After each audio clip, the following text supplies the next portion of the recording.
अस्सलाम वालेकुम नाजरीन, आप देख रहे हैं मुस्कुराहट के फूल यूट्यूब चैनल। अगर आप ज़हनी तौर पर मैच्योर और मजबूत नहीं हैं तो माशरे में आपका अपनी ज़ात के लिए मकाम पैदा करना बहुत मुश्किल है। माशरे में अपनी इज्जत नफ्स और अपने मकाम को कायम रखने के लिए नफ्सियाती तौर पर अपने आप को ताकतवर बनाना बहुत ज़रूरी है। क्या आप खुद को मजबूत समझते हैं या खुद को मजबूत बनाना चाहते हैं? इस वीडियो को देखने के बाद आपको पता चल जाएगा कि आप कितने हद तक मजबूत हैं, और अगर आप मजबूत नहीं तो आप अपने आप को मजबूत और स्ट्रॉन्ग बना सकते हैं, क्योंकि इस वीडियो में हम आपको नफ्सियाती तौर पर खुद को मजबूत बनाने के तरीके बताएंगे। जिंदगी में हमेशा ज़हनी तौर पर किसी भी आने वाले चैलेंज और तकलीफ के लिए तैयार रहना चाहिए, क्योंकि आपको ये मजबूत बनने में बहुत मदद फराहम करेगा। अपनी नेमतों की लिस्ट बनाएं और उसे बार बार पढ़ा करें। हालत और हालात की बजाय उस हालत और उन हालात को हल करने पर तवज्जो दें। ये आपको मजबूत बनने में मदद देगा।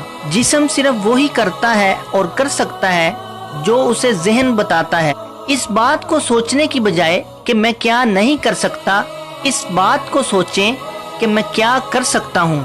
हमेशा खुद पर तनकीद करने से परहेज करना चाहिए, क्योंकि ऐसा करना आपको मजबूत बनने में मदद देता है। प्रेजेंट यानी ज़माने हाल में रहना सीखें और अपनी ताकत और अपनी तवानाई को माजी के मातम और मुस्तकबिल के खौफ में ज़ाया करने की बजाय ज़माने हाल में रहें। ये भी आपको मजबूत बनने में मदद फराहम करेगा। दिन में शऊरी तौर पर कम अज कम 15 मिनट खामोश रहें और अपनी जिंदगी के अहम लोगों के साथ वक्त गुजारें। बुराइयों का जवाब अच्छाइयों से दें। ये आपकी मजबूती के लिए मददगार बनेगा। इस बात की फिक्र करने की बजाय कि कितना सफर रह गया है, इस बात की खुशी मनाएं कि कितना सफर तय कर लिया है। महीने में कम अज कम एक बार कोई मुश्किल काम जरूर करें। ये आपकी मजबूती के लिए बहुत ज्यादा मुआविन होगा। नाजरीन, मुझे इजाजत दीजिए। मुलाकात होगी किसी अगली वीडियो में।